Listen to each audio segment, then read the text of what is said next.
வணக்கம். வசியின் வாசிப்புகளில் சிவகாமியின் சபதம் முதல் பாகம் பரஞ்சோதி யாத்திரை. அத்தியாயம் 26. கற்கோயில்கள்.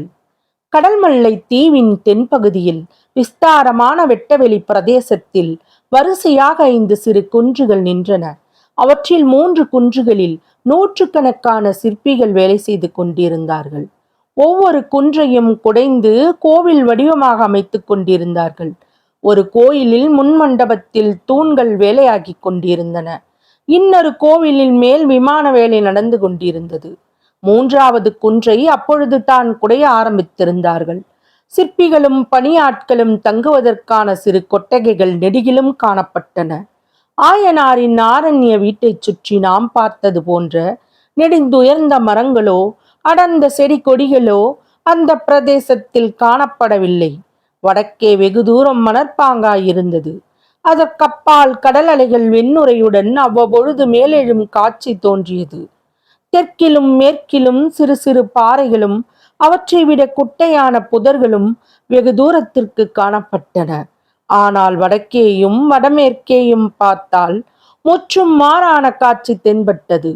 வானளாவிய பெரிய கட்டிடங்களும் அவற்றின் இடையிடையே நெடிய தென்னை மரங்களும் காட்சியளித்தன. இன்னும் அப்பால் நூற்றுக்கணக்கான கப்பல்களில் பாய்மரத்து உச்சிகளிலே வரிசை வரிசையாக ரிஷப கொடிகள் காற்றிலே அசைந்தாடி கொண்டிருந்தன. சிற்ப வேலை நடந்து கொண்டிருந்த குன்றுகளுக்கு மத்தியில் ஒரு கல்யாணை கம்பீரமாக நின்றது. அதன் பின்னால் இன்னும் கம்பீரமாக அலங்கரிக்கப்பட்ட பல்லவ சாம்ராஜ்யத்தின் பட்டத்து யானை நின்றது. யானை மீது வந்த சக்கரவர்த்தியும் அவருடைய குமாரரும் கீழே இறங்கி கல்யாணையின் அருகில் நின்றார்கள். அவர்கள் மீது வெயில் படாமல் ஒரு விசாலமான வெண்குடையை பணியாட்கள் பிடித்து கொண்டிருந்தார்கள். இதே இடத்தில் 7 ஆண்டுகளுக்கு முன்னால் மகேந்திர சக்கரவர்த்தியும் அவருடைய குமாரரும் வந்து இதே விதமாக நின்றதுண்டு. ஆனால் அங்கு நின்ற குன்றுகளும் பாறைகளும் அப்போது மொட்டை குன்றுகளாகவும் மொட்டை பாறைகளாகவும் இருந்தன. அப்பா, அந்த பாறையின் நிழலை பாருங்கள், அது யானையைப் போல் இல்லையா என்றான் பல்லவ குழந்தடைக்க வந்த நரசிம்மவர்மன். அவன் சுட்டிக்காட்டிய பாறையின் நிழலை பார்த்த சக்கரவர்த்தி ஆஹா என்று அவர் வாயிலிருந்த புறப்பட்ட வியப்பொலியால் விவரிக்க முடியாத பல உணர்ச்சிகள் தொனித்தன. சற்று நேரம் மகேந்திரர் சிந்தனையில் ஆழ்ந்து வெளி உலக பிரங்கையே இல்லாதவராய் நின்றார். பிறகு நரசிம்மனை தழுவிக்கொண்டு, குழந்தாய், எப்பேற்பட்ட அதிசயமான உண்மையை நீ கண்டுபிடித்து கூறினாய். நீ கூறிய வார்த்தையின் மகிமை முழுவதும் உனக்கே தெரிந்திராது என்றார். 12 பிராயத்து சிறுவனான நரசிம்மன் மேலும் உற்சாகத்துடன், அப்பா, அதோ அந்த குன்றின் நிழலை பாருங்கள், கோயில் மாதிரி இல்லையா என்றான். ஆமாம் நரசிம்மா, ஆமாம், அந்த குன்றின் நிழல் கோயில் மாதிரித்தான் இருக்கிறது. அதை கோயிலாகவே செய்து விடுவோம். இந்த 5 குன்றுகளையும் 5 கோயில்களாக்குவோம். இன்னும் இங்குள்ள சிறு பாறைகளை யானையாகவும் சிங்கமாகவும் நந்தியாகவும் ஆக்குவோம். இந்த துறைமுகத்தை சொப்பன லோகமாக்குவோம். 1000 வருஷங்களுக்கு பிறகு இந்த துறைமுகத்துக்கு வருகிறவர்கள் எல்லாம் பார்த்து பிரமிக்கும்படியாக செய்வோம் என்றார். சீக்கிரத்திலேயே அந்த பிரதேசத்துக்கு சிற்பிகள் பலர் சிற்றுளிகளுடன் வந்து சேர்ந்தார்கள். குன்றுகளிலும் பாறைகளிலும் வேலை செய்யத் தொடங்கினார்கள். நேற்று வரை அமைதி குடிக்கொண்டிருந்த இடத்தில் நூற்றுக்கணக்கான சிற்றுளிகளின் சப்தம் கல் கல் என்று கேட்க ஆரம்பித்தது. புதர்களில் வாழ்ந்திருந்த சிறு முயல்கள் திடீரென்று எழுந்த கல்கல் சப்தத்தை கேட்டு வெளியே வந்தன. காதுகளை தூக்கிக் கொண்டு ஒரு நிமிஷம் வியப்புடன் கவனித்தன. பின்னர் அந்த இடத்திலிருந்து ஓட்டம் பிடித்தன. அன்று தொடங்கிய சிற்பப்பணி இன்றைக்கும் அங்கே தொடர்ந்து நடந்து கொண்டிருந்தது. சக்கரவர்த்தியும் மாமல்லரும் அன்றைக்கு நின்று அதே இடத்தில் இப்பொழுது யானையாகவும் சிங்கமாகவும் ரிஷபமாகவும் உருவெடுத்த பாறைகளுக்கு அருகில் நின்று கொண்டிருந்தார்கள். நரசிம்மா, இந்த யுத்தம் இப்போது வந்ததில் எனக்கு பல வகையில் சந்தோஷம்தான்.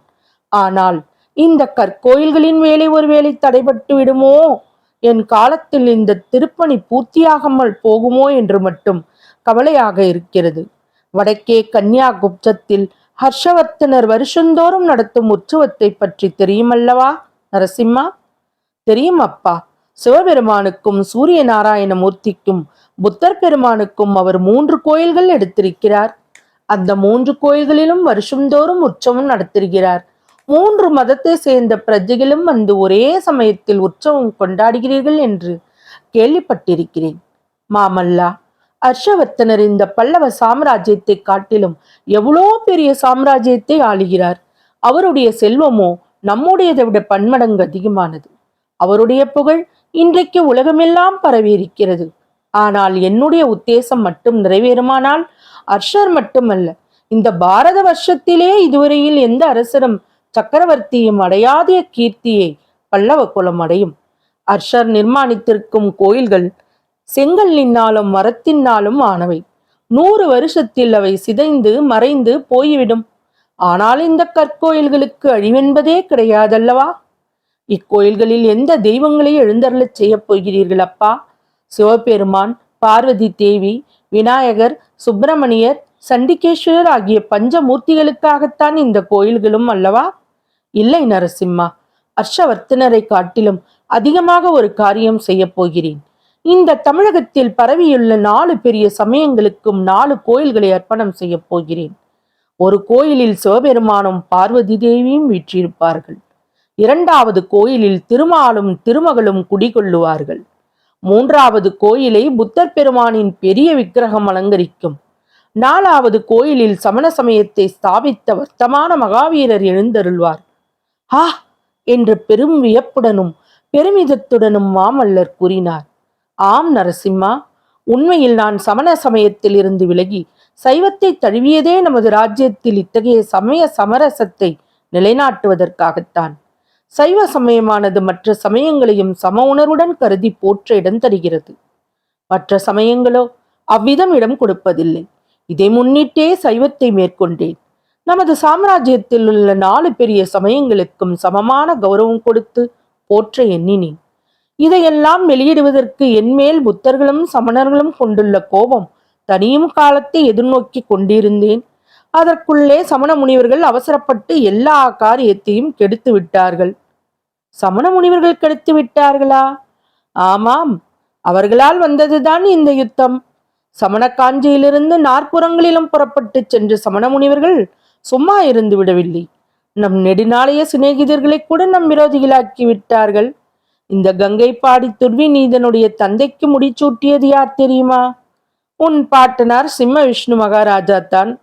அந்த துர்விநீதன் இப்போது தமது பரம்பரை விரோதியான சலுக்க மன்னனுடன் சேர்ந்து கொண்டிருக்கிறான்.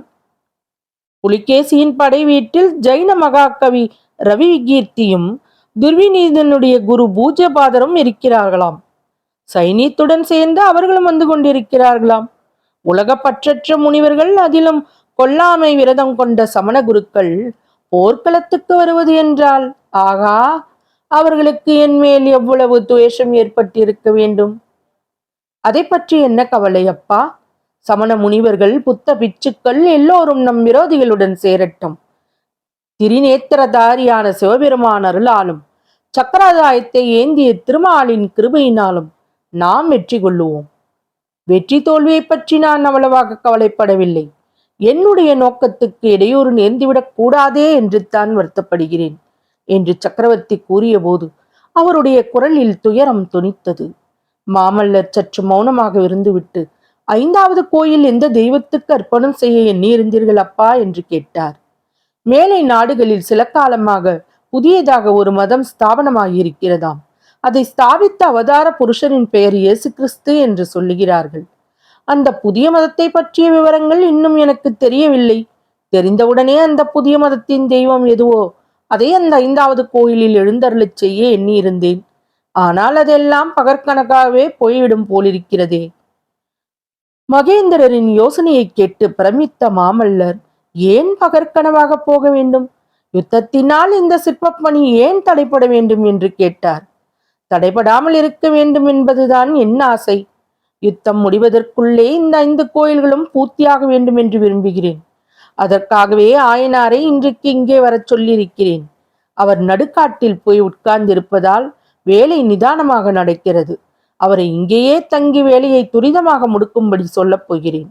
அதோ ஆயனாரும் வந்துவிட்டார். நரசிம்மர் ஆவலுடன் திரும்பி பார்த்தார். அவருடைய ஆவல் பூர்த்தியாயிற்று. சற்று தூரத்தில் வந்து கொண்டிருந்த சிவிகையில் ஒரு பக்கத்தில் ஆயனார் எட்டி பார்த்து கொண்டிருந்தார். மற்றொரு பக்கம் பட்டப்பகலில் பூர்ணச்சந்திரன் பிரகாசிப்பது போல் ஒரு காட்சி தென்பட்டது. அந்த பூர்ணச்சந்திரன் சிவகாமியின் வதனச்சந்திரன் தான் என்று சொல்லவும் வேண்டுமோ? தொடரும். வசியின் வாசிப்புகள் பிடித்திருக்கும் என்று நம்புகிறேன். எனக்கு சப்ஸ்கிரைப் செய்து, லைக் செய்து, ஷேர் செய்யவும். தங்களின் மேலான கருத்துக்களை கமெண்டில் பதிவிடவும். அதுவே எனக்கு உற்சாகமூட்டும். நன்றி.